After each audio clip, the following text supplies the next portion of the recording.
Diretso na ako sa baba.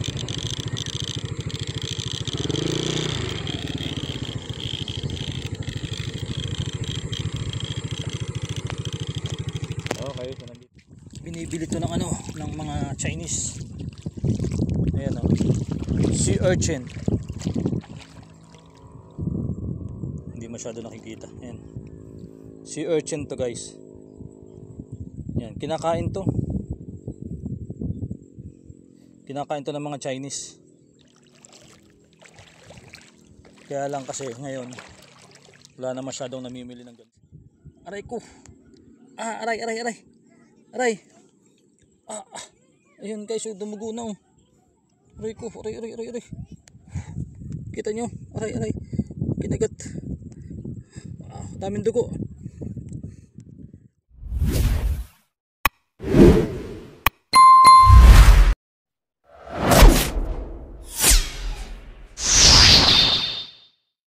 So guys, dito tayo ngayon sa tabing dagat. Good morning pa rin. Oras natin 8:15. So grabe laki oh, high tide guys oh. Kakaligo ko lang para presko. Yan, dumating na yung aking mga pinsan na nagdagat kasi wala namang huli. Sobrang laki ng tubig guys oh. High tide. So mamaya daw 3 to 4 PM malaki daw ang low tide mamaya.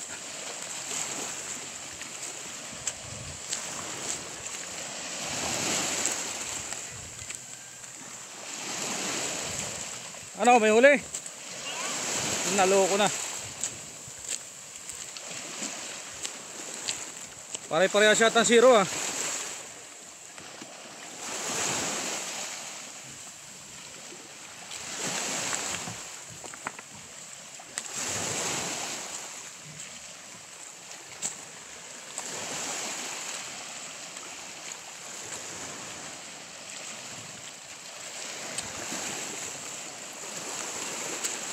Ayun ang anak. Kaya ang anak? Kaya Moroldan? Si Papa Eric mo? Salamat pa. Kaya Moroldan daw. Hindi ko nakilala yung mga bata dito. Ngayon ko lang nakita na ganito kalaki ang high tide guys. Matagal kong tumira dito.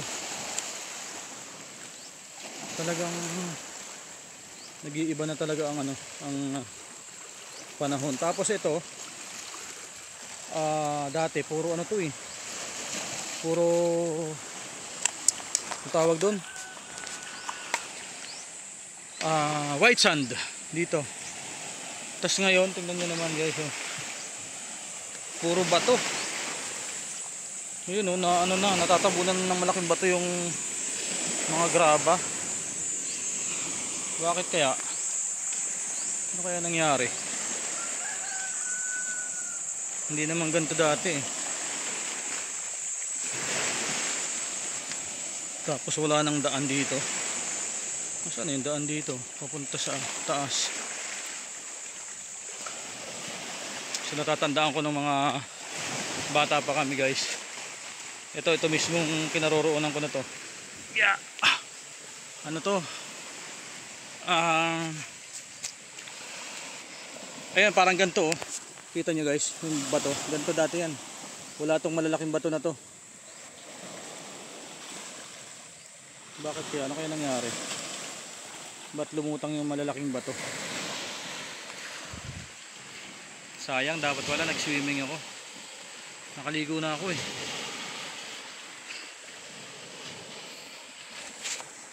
Init, grabe. Ang init ng paligid pero wala namang araw. Pero mainit yung paligid. Dati nilalakad pa namin yung papunta doon oh. Yun, nakikita niyo yung bundok na yan. Nilalakad lang namin yan dati papunta dyan. Yan. Grabe layo niya. Pero hindi namin ramdam dati kung malayo o malapit. Dahil nung araw naman talagang puro lakad lang dito eh. Yan oh. Ngayon na lang yung mga bata talagang medyo hindi na nakaranas ng mga naranasan namin dati. yung pag-igib ng tubig na maglalakad ka ng halos 30 minutes papunta sa igiban ng tubig. So ngayon yung mga bata hindi na nila nararamdaman yung ganyan, hindi na nila nararanasan. Sayang,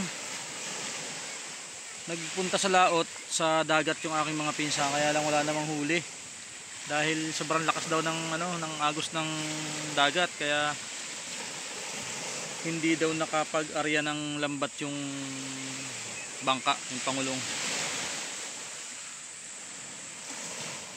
No?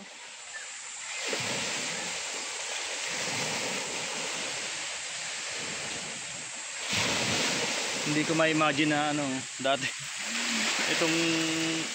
itong ano na to, itong tabing dagat na to, talagang nilalakad namin yan papunta doon, yan papunta dyan sa kabilang dulo, then doon sa kabilang dulo na yon, kung makikita niyo yung kabilang dulo na yon, nilalakad lang namin yan dati.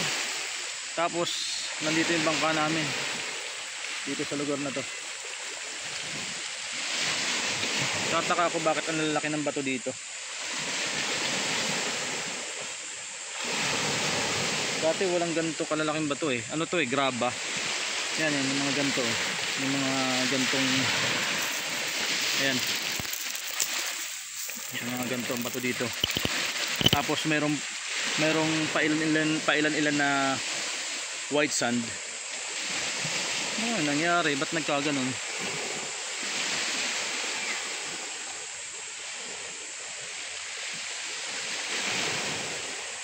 Grabe, ano? Umalis ako dito parang after ko ng high school. Nag-graduate ako 2002, 2003. 17 years old siguro ako noon. So ngayon, ano na ako?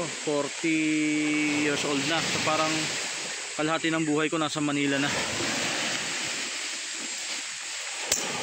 Ganun yung nangyari. Pero umuwi-uwi naman ako dito after kong makagraduate ng high school. Umuwi-uwi ako dito siguro simula gumraduate ako ng high school, siguro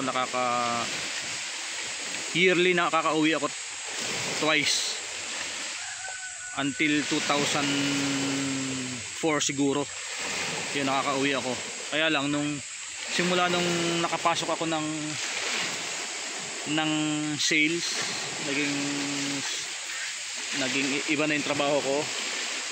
Yun, mahirap nang makauwi kasi nga kapag nasa sales ka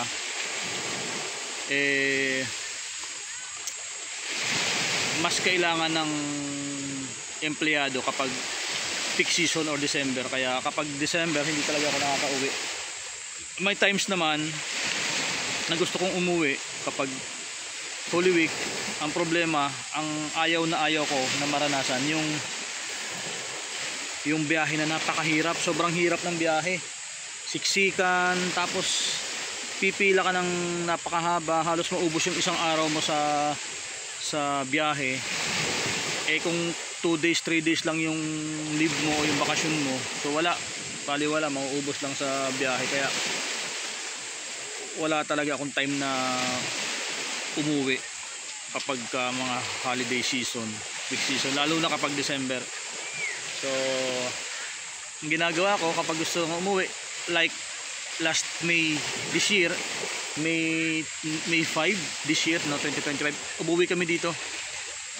Pinalipas lang namin yung Holy Week, then tsaka kami umuwi para maluwag yung daan. At tsaka ang maganda dun guys, kapag hindi na holiday season, kapag hindi na peak season, mura na yung transportation, like bayad ng sasakyan sa barko, mas mura na, mas mababa.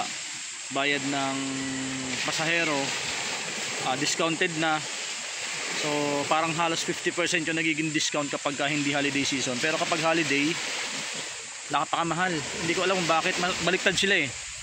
Kapag holiday, kapag marami yung pasahero, doon sila nagtataas ng presyo. Pero kapag yung mga normal na buwan, katulad ngayon, mura lang yung pamasahe. Yung pamasahe ko kanina sa motorsiklo is 1,081 lang kasama na driver. Ano ka anak? po. Kay? Maribel, sino yun? Marisa?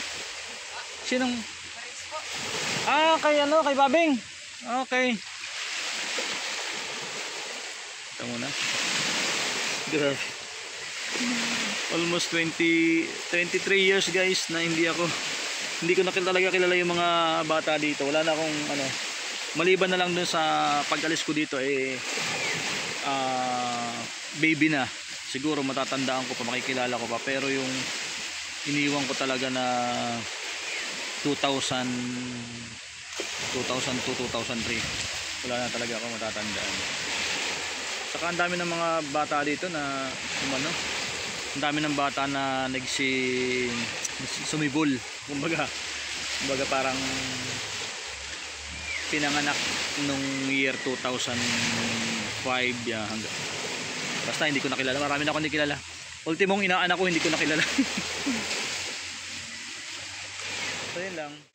Nakakamiss lang dito. Oh. Sobrang aliwalas. Walang usok. 'Di ba? Walang alikabok. Basta ano lang, maririnig mo lang yan tulad yan.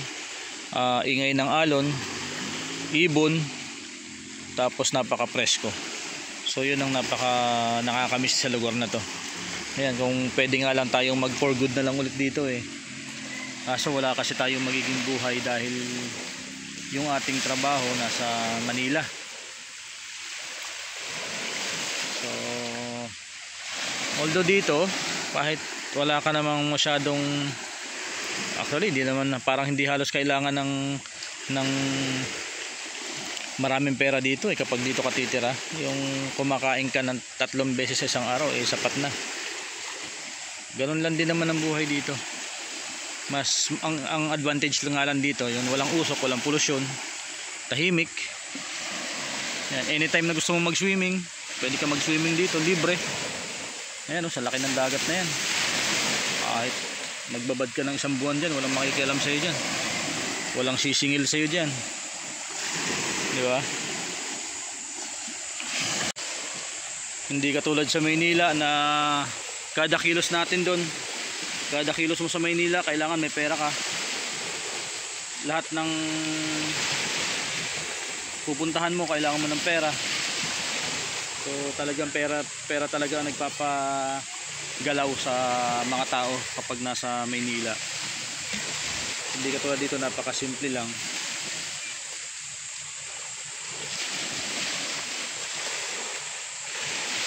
Itong lugar na to napakalayo sa gulo, napakalayo sa magulong lugar, magulong mundo. Sobrang payapa dito. Kaya nga sabi ko, di ba, sa inyo doon sa isang video, doon sa mga nagnanais or gustong marating itong Marinduque, so try nyo na guys, hindi nyo kailangang mag-budget ng malaking pera para makarating dito, dahil napakamura ng dito, transportation dito. Siguro kung magbabakasyon ka 2 to 3 days, up to 4 days siguro, hindi ka pa makakaubos ng 10,000 piso dito, maliban na lang kung marami kang bibiling mga pampasalubong. Pero yung 10,000 sobrang dami na nun. Unlike kung pupunta ka ng Boracay, kasi kung hanapin mo yung dagat na maganda, yung white sand na maganda, meron din po kami dito sa, i-search nyo lang Barangay Puktoy White Beach or Torrijos White Beach. So napakaganda po ng dagat, white sand. Tapos meron din namang mga, kung gusto nyo yung mga night market, meron din naman sila. So ang wala lang talaga dito yung mga like Boracay na talagang gabi-gabi merong disco, merong So pero kung ang hanap mo is magandang dagat, magandang bakasyonan, tahimik, so dito ka sa Marinduque. 10 oras guys, nandito ka na.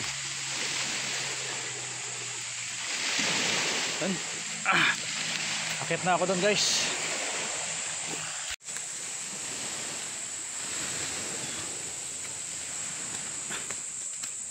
Ang laki ng haita ng tubig. Maya ako maliligo.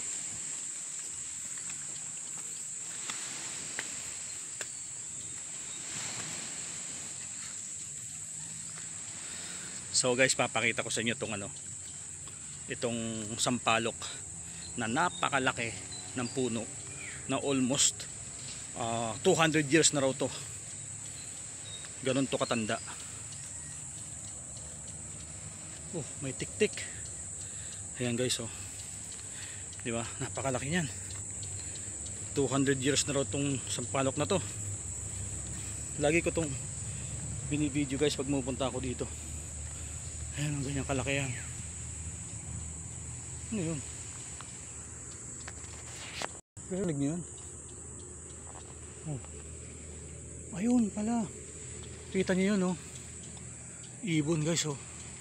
Yan ako, zoom ko, Kita ba? Kita kaya? Ang laki, ayun, oh. Ayun, kita niyo yan, oh. Laking ibon. Ayan, oh. Ang laki. Meron pang isa. Ayun, ang laki pa, ayun, oh. Ang dami sa taas guys. Kaya pala may tumutunog. May pugad. Ang dami ng pugad, oh. Ayun, kita nyo. Ang lalaki, oh. Ang lalaking ibon. Grabe. Oh, kita nyo yun. Ang lalaking ibon. Yun. Yun. Tumutunog. Kita nyo ba? Ang labo kasi kapag sinusum, ang lalaking ibon.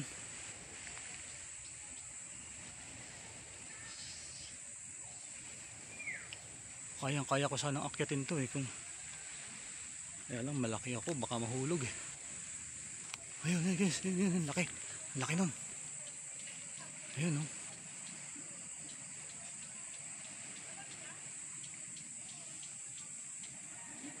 Ang dami, sobrang lalaki ng ibon sa taas guys. So ito yun, ganyan kalaki ang puno ng sampalok na yan guys, Oh. Kitang kita nyo naman guys sa texture nyan kung gaano katanda na yung sampalok na yan. Kumbaga sa tao talagang grabe yung muscle, oh. Muscle. Diba? So ito raw ay nasa mahigit 200 years na. So nung mga bata kami, parang grade 3, grade 4, kinukwento ng lolo namin yan. Ito raw ay nasa 100 plus years na nung time na yun. Ang dami ng pugad, oh. Dito pala nagpupugad yung mga malalaking ibon. Ayun, oh. Ito, ayun, oh, pugad yan, oh. Ayan, oh, yung kulay itim na yan. Ayan, pugad yan. Ayan, oh.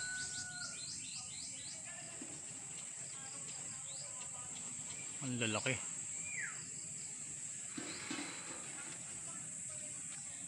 Ito, sagingan. So meron lang akong konting kwento sa inyo guys. Itong tito ko na namatay, ito.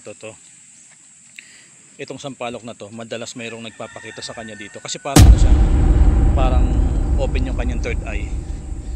Ikot tayo dito sa kabila. Itong sampalok na to, lagi siyang pinapakitahan dito ng mga mga kalabaw. May mga kalabaw daw na napakarami na tuloy-tuloy ang dumadaan dito.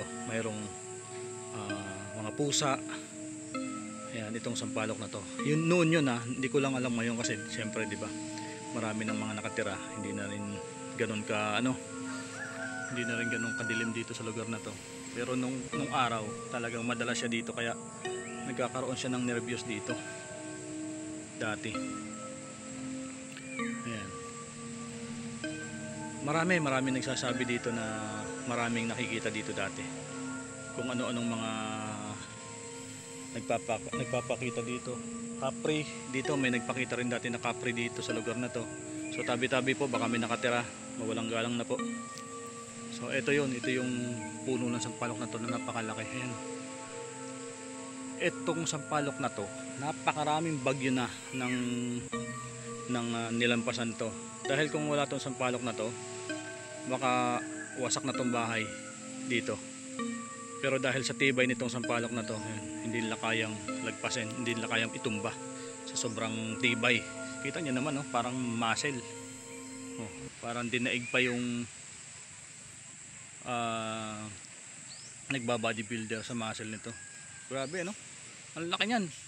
Hindi to kaya ng 6 na tao kapag yayakapin ng magkakakabit sa laki ng sampalok na to, ng puno na to. 'Di ba? Laki. At ang pinakamaganda dito, guys, ayan, no. Yan mga manok na yan. Ang sarap ng tinola niyan. Tsaka adobo. Kaya lang maaga pa ngayon, baka nandiyan yung may-ari. Antayin natin makatulog yung may-ari. Gunggong! Barinig kita sa mukha eh! Pagtulog ng may-ari, tsaka natin tirahin tong manok. Meron pa namang luya at tsaka papaya dito sa bahay. Ano? Sarap ng prito niyan. Tsaka adobo sa gata na maanghang. Talaga naman. May sili na marami, no? Joke lang, guys. Joke lang. Hindi na natin ginagawa yun ngayon. Dati yun. Sa isang araw kahit 4 na manok ng kapitbahay tinitira natin yan. Ayun, tataba niya, no? Sarap niya. Ayun, guys, uwiin lang muna ako dito. May gagawin lang ako saglit.